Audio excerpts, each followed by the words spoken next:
we're here at 1-1, third game. I mean, who do you think is favored here, man?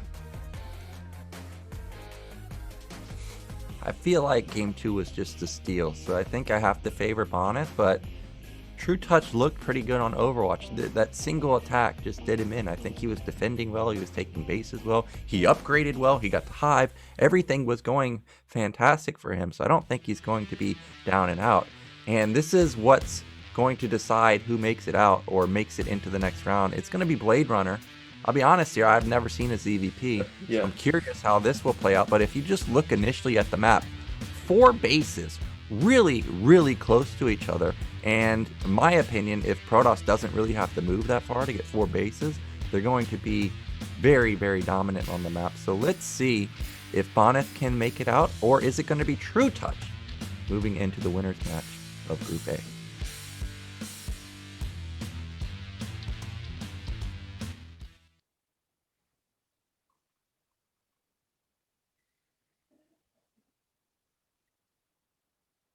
As we, we almost tricked you guys into thinking the game was starting, but it wasn't. We are going to chill on this lobby screen, though, because it is pretty nice. So trutaCz is back. Bonyth picked his race. Okay, so this is some behind the scenes. You guys get to it's see not Blade firsthand. Runner.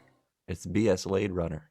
Yeah, BS. Every BSL map has been bombasticized, right? All right, in the top right, we have our blue Zerg with a really nice win on Eclipse. It is trutaCz. And in the bottom left, in the red, it is Bonyth. Yeah, I mean, Blade Runner, of course, new map here, native to the BSL along with Demonio Azul. So we'll have to see. I'm actually curious. This is loser picks, right? So No, it's nobody picks. oh, is it? It's set maps. Oh no, it's losers pick. Come on, now you can get What? your yeah. Oh, So aha. Bonyth actually sat there, cheered X500 looked at the map pool, Rip the and he's like, you know what? Blade Runner is gonna get me out of the ditch. Of all the maps, Blade Runner. So I'm actually curious, what is the decision making behind that? You know, is it because he's actually practiced a lot on this map and he's like, you know what? This is a really good PvZ map? Or does he think that maybe trutaCz hasn't had time to prepare? So you know what? I don't think trutaCz has even played a game on this map. That could So I'm gonna definitely, pick- that could definitely be the case.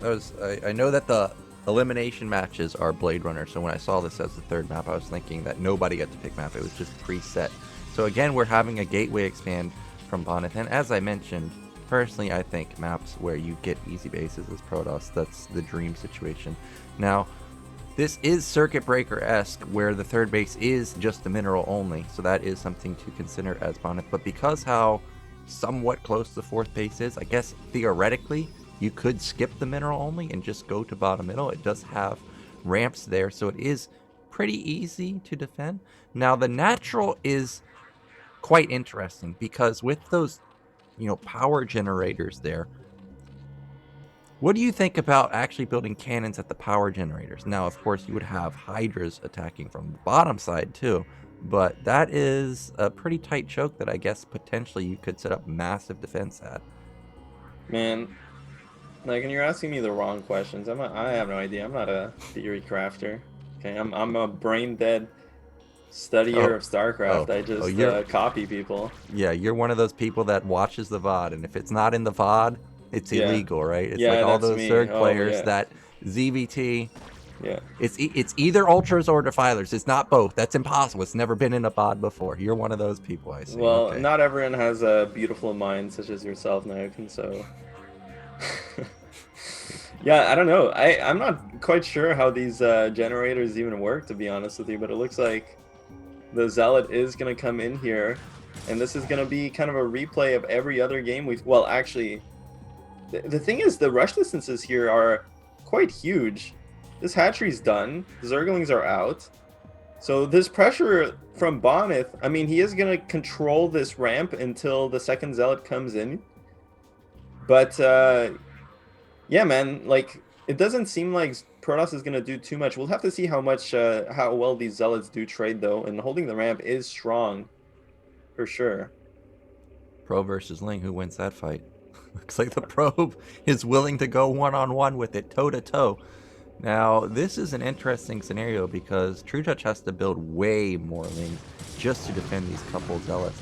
Great surface area with these Lings in the back, so he's going to trade quite effectively. But having to build all those Lings in the early stages, you know that's not ideal for trutaCz. Meanwhile, I did notice that 100 gas has been spent from trutaCz and we're no longer mining gas. Now that makes me think that this might be another Speedling play, but we do see a third hatch going down for him, so it looks like it is just going to be defensive Lings for now. Yeah, I was just thinking, like, wow, those ramps are, they're vertical. You know, they're not, like, angled, but I guess we've seen that before. Yeah, just an interesting opening here. trutaCz does defend really well, and he has his third hatchery out already. So, you know, honestly, he's in a decent spot. Like you said, he did have to make a lot of Lings, but for Zerg in the early game, like, it's not too crazy if you make 2 or 4 Lings more than normal, because you do have that 3 hatchery production behind it, and you can really pump out the workers. And now trutaCz is putting a lot of pressure onto the gate, but Bonyth actually dealt with it very well, and really he killed like 4 Zerglings there. So that's going to be nice for the Protoss player, relieving a lot of that pressure. And he did have a probe inside of Zerg's base, so he was able to even, I think he might have seen the lair, but in any case, he did see kind of the drone count.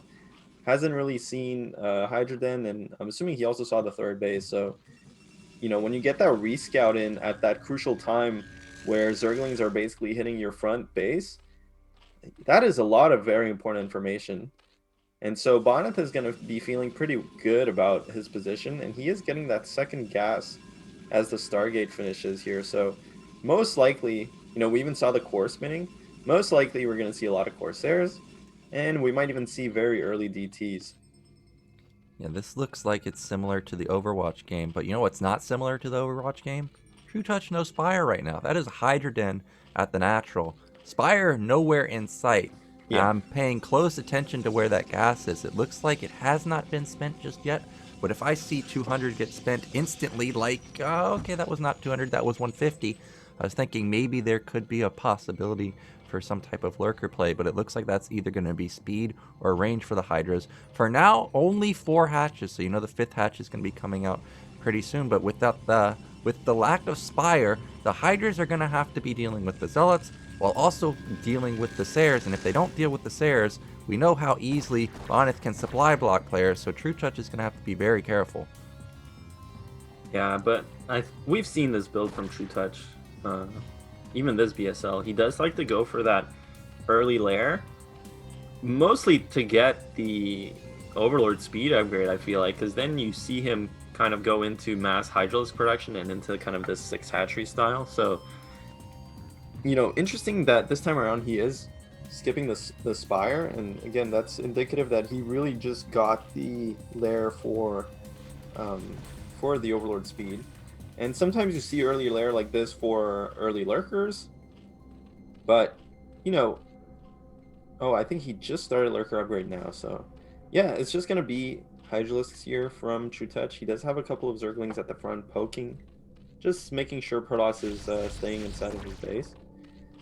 And Bonyth flying around with these Corsairs. He is up to 4 Corsairs.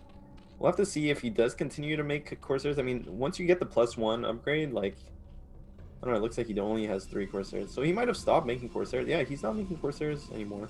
And I don't know if he actually finished the +1 on the Corsairs, so we'll have to see. No, he didn't. He actually canceled that. So totally just kind of pivoting away from the Corsair play, and he's adding all his gateways here. So really nice decision. He does have +1 attack on the Zealots already. Yeah, not going to build an overwhelming amount of Sayers, so the Overlords will survive a little bit longer. If he had gone up to 5 with +1 and no Spire armor upgrade, those Overlords would have been absolutely decimated. Now this attack is coming Looks like it may be a little quick for trutaCz because this looks like it's about 10 Zealots or so. There's no Sunkens here. It's pure Hydras trying to defend this. A couple Lings will buffer some of the hits. A couple of disjointed Zealots in the back, and maybe trutaCz will hold this quite easily. +1 weapon for the Zealots, but that's not going to be enough to bust through this Hydra count. Yeah, well, you know, Bonyth is putting on pressure. Yeah. You know, nowadays, I feel like a long time ago, this is almost your era, now can, like, when people Holy smokes. on the fossil strats. You know, Zergs did tend to die to this early Zealot pressure, but nowadays, it never happens. It never, ever happens unless Zerg really screws up, so... This early attack is kind of, again, meant to keep the Zerg honest, keep them from droning too hard. Zealots do get on top of the Hydralists, but this is so many Hydras, and no supporting Templar just yet for Bonyth. But yeah, it's meant to keep the Zerg honest, and it's meant to basically buy time so that behind this you can see Bonyth is making Templar. So he's getting Storm. And, you know, again, Protoss, the game plan here is to kind of chill on 2 base, because it's very hard to expand once this Hydralist count is up and running. Uh-oh. Stay on 2 base, wait for that 130 supply, and then push out. Oh, well, that's a free Templar, and that's not what you want to see if you're a Bonyth fan. Luckily for Bonyth, there's not that many Hydras, so Storm, Zealot, Cannon combo should be able to deal with it quite easily.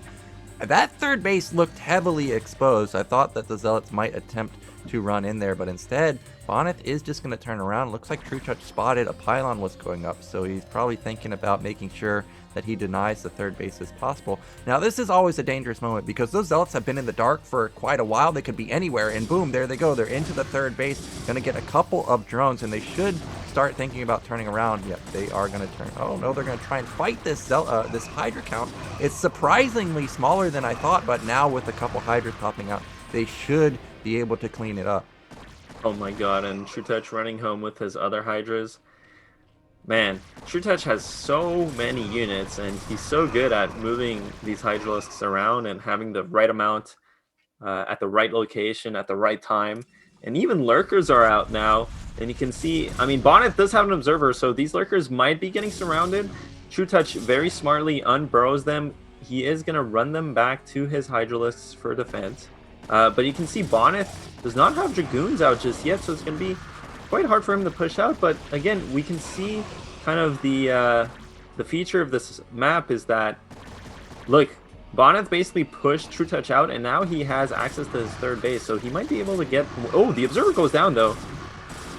Yeah, and this was what I was thinking was going to happen, is potentially a Lurker contain gets set up. And again, Bonyth aggressively taking a 3rd base, and because he bled off so many Zealots, and as you mentioned, there's no Goons out, really no way to engage this Lurker Hydra army. Also lost his first Templar, remember that, so that's a lot of Storm just instantly gone. And this is a 20 supply lead for trutaCz right now, and the choke to get out of your net, oh, that's a great Storm, and I think that's exactly what Bonyth need to potentially get out of his base. Zealots on the bottom side potentially might have enough to break through. There's so many gates for Bonyth right now, and actually that helped Bonyth right now, taking down the gate, because now the Goons don't funnel out one at a time.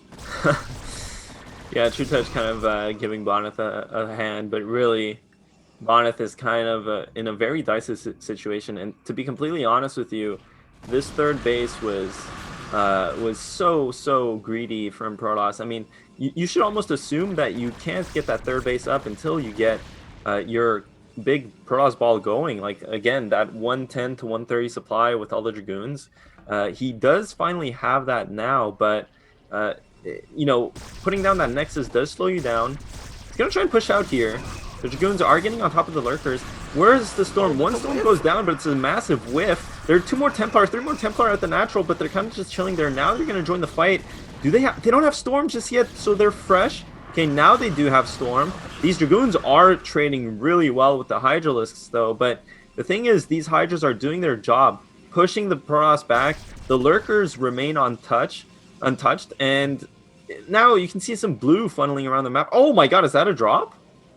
I don't think that's a drop. The Overlords are on the top side of the map. That would not make any sense Yeah, at all. yeah. I think that if they go to the bottom side, let Bonyth push out and then instantly go for a drop, that could be a great move. Hydra's coming in through the top, trying to snipe the Templar, but instead are just focusing down the Goons. There's so many Hydras in the back, not firing. Bonyth desperately trying to get reinforcements, but this is so many Hydras, he's going to be denied again, and there's 0 storms available. Those are 2 fresh Templars again, and again he's going to be denied. And now we're starting to get to the point in the game where Bonyth has to be worried about actually mining out, because it's approaching 17 minutes. We're at 14 right now, so about 2 to 3 more minutes left. But those are amazing storms, game-saving storms potentially, but still so many Hydras left over for Bonyth or for trutaCz. But it looks like now with the Zealots coming out, maybe no, I don't think that's enough.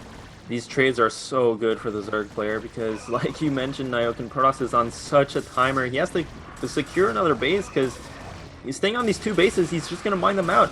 He's going to push out here. The Zealots do get on top of the Hydralisk. This one Archon can put in a lot of work, but as the Zealots melt, so does the Archon. And so do Bonyth's chances in this game, really.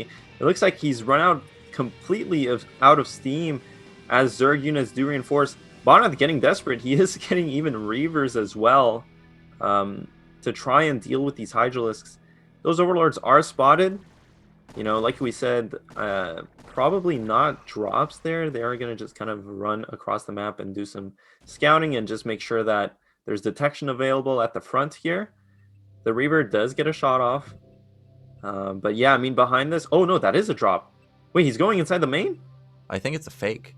I think it's a Oh, it fake. is. Yeah, there's Yeah, nothing in it. He's trying to draw all the units back. Yeah, but Bonyth has seen this before playing Tai 2, so a really nice move with trutaCz, but it doesn't work out. And what I was thinking was I would love to see trutaCz go for a Mutafall now, because you've seen that the Templar count is low. He's definitely not going to have Archons because he's saving up all of those Templars just for Storm. We know that the Sayers are non-existent because he's so desperate to hold the Hydras. And with the 3rd gas going up at top middle, I really thought that this was going to be Mutaplay.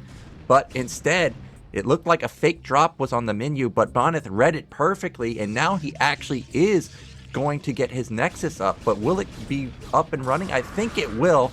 So, oh, the shuttle gets sniped in. There's no Reaver in sight, so I think it was in there. Storm does not get off, but there's so many Templars out now. There's like 7. There's another Templar that goes down, and trutaCz is picking off so many Templars. He may not win right here, but he's dealt quite a bit of damage. Look at Protoss's main base. It's mined out. The naturals can be really low as well. Man.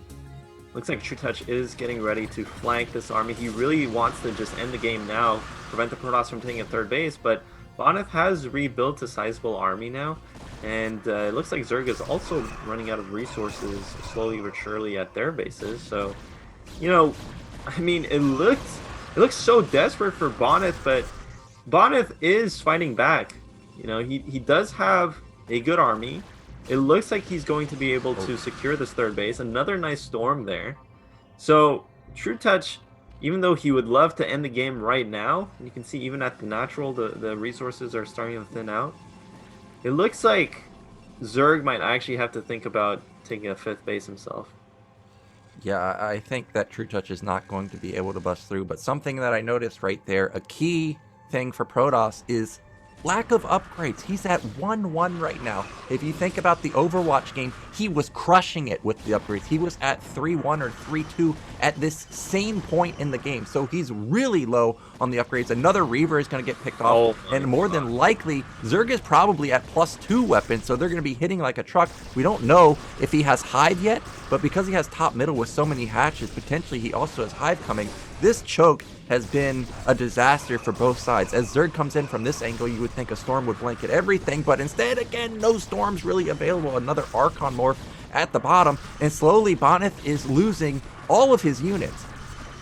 Yeah, and Zerg units are so cost efficient in these small engagements here. Hydralisk's absolute powerhouses, and looks like trutaCz, again, he's trading Hydras for gate units, and that's always a good trade for Zerg. Thing is, you know, Protoss did secure another base here. Meanwhile, Zerg is still on the same amount of bases as before. So if someone's making progress, it is the Protoss player. If Bonyth can kind of weather the storm here, he might be able to rebuild his supply up to, again, that like 110, 130 supply threshold, but this Nexus is getting targeted. Is it going to go down? It's going to be so close. I don't think there's quite enough, but with these units coming from the north side, oh my god, the Nexus goes down, and kind of a YOLO play almost from trutaCz, but it does work out. And now Bonyth, I mean, he has to rebuild his Nexus. He does not have his main base mining. He's really only mining off of his natural. Natural's gone in a second also. As I mentioned, about the 17-minute mark is when stuff starts mining out. We can see at 18:45 the Nat is going to mine out. The main mined out a bit faster, around like 16:30 or so. And now distance mining completely, basically. And Bonyth is in a bit of trouble. Meanwhile, top left is being taken from trutaCz. Now, if Bonyth can get bottom middle up and running, I think he's still got a shot, because right now this is Lair Man. He's got 10 hatches, but there's no hive. There's no armor upgrades for Zerg just yet. It's really just pure Hydras and Lurkers at this point. Meanwhile, Reaver, it's going to try and hold its ground at the entrance. DT is going to try and sneak out, and I think that's going to be suicide for him. Looks like he's not going to get through. Meanwhile, another skirmish at the bottom, and another Reaver is going to be taken out, and that's so expensive to lose those Reavers and really, get like one Hydra kill? This fourth base is so tricky for Protoss to take. You can see Bonyth is trying to pause around the 6 o'clock. You know, trutaCz is going to push here. That was a 6 storm by Bonyth. A 6 storm again. Oh my god, Bonyth is just right on top of these Hydralists. He's being ultra cost efficient in these engagements. And, you know, that being said, Hydras are still really strong. They do push through here, kill a lot of units, but it looks like Bonyth is going to hold on. He does have a couple of units left. More Hydras funneling in here, but they do get pushed back. And it looks like Bonyth is going to stabilize this base, but again, like I was saying, it's so hard in this position for Protoss to take control of 6 o'clock, because, you know, when Protoss moves his army here to like push back the Hydralisks, he leaves open that choke at his front for counterattacks. And oh my god, trutaCz is just so good at coming in from all these different angles. He has Hydras here, he has Hydras at the 6 o'clock. Look at this, man. It's just absolutely immaculate play from trutaCz. Oh, and there's no defense there. Maybe one Reaver and one Templar, but we've seen the Reaver get picked off every single time. He could pick off those Templars too, but instead he's multitasking both fronts. Looks like a Storm had a massive hit there, but now those Lurkers that were sitting behind the power generators have now set up in front of the entrance, and if a Lurker gets into the worker line, it's going to two-shot everything, and it ends up being Bonyth tapping out, and trutaCz with ridiculous play on Blade Runner. We saw him versus Sneasel last week, the multitask back and forth, drawing Protoss out of position constantly. That's exactly what he did to Bonyth again. How many Templars died to like 3 or 4 Hydras attacking the entrance? Like over and over and over, they got so many Templar kills, and just Bonyth could never stabilize. Yeah, and I mean, it all comes down to that early third base. Bonyth tried to get away with it, and instead of kind of building his army up first and getting again to that threshold 110, 130 supply and then pushing out, he assumed kind of a defensive position early on. And once Zerg gets into that position in front of your base and like has traded off units, then okay, even if you get onto that third base, it's so hard to take that fourth base. Whereas if you focus on 2 bases first, then build this big sizable ball and push out onto the map and force Zerg kind of to respond to your main army, whether it's in the middle of the map, maybe it's... Anyway, it's further away from your bases, then you can take the 2 bases in conjunction together. But if you take that third base early and you're like kind of posturing on your side of the map and being ultra defensive, then taking that fourth base becomes such a nightmare. And not to mention, I mean, he wasn't even able to secure the third base until really, really late. So trutaCz kind of playing out of his mind that game. Bonyth is going to be a bit disappointed because, like we said, that second game probably should have been his. And but the first game looked like trutaCz was going to win as well. So to be honest, trutaCz played absolutely amazingly this here against Bonyth. Yeah, so redemption here for trutaCz, because Bonyth and trutaCz obviously have massive history in BSL, and Bonyth has gotten the best of him in the latest BSLs. Now, I want to point out something very, very minor that I noticed in the game was Robo was done at 9:30. Now, I'm not a Protoss player, however, I know with Gateway Expand, a lot of time your tech is delayed in comparison to like a Forge Expand, and generally, when I was playing Protoss and when I watched Protoss, around 10 minutes is when Robo completes. And why is that a factor? Because remember, when the Lurkers came out, the Goons had like just barely popped out, like right when the contain had set up. If those Goons had gotten out and into an arc, that Lurker contain never happens. And I think that looks completely different. So a really, really nice timing from trutaCz to get all of those Lurkers into position and just trade effectively, so effectively for the majority of the game. So that's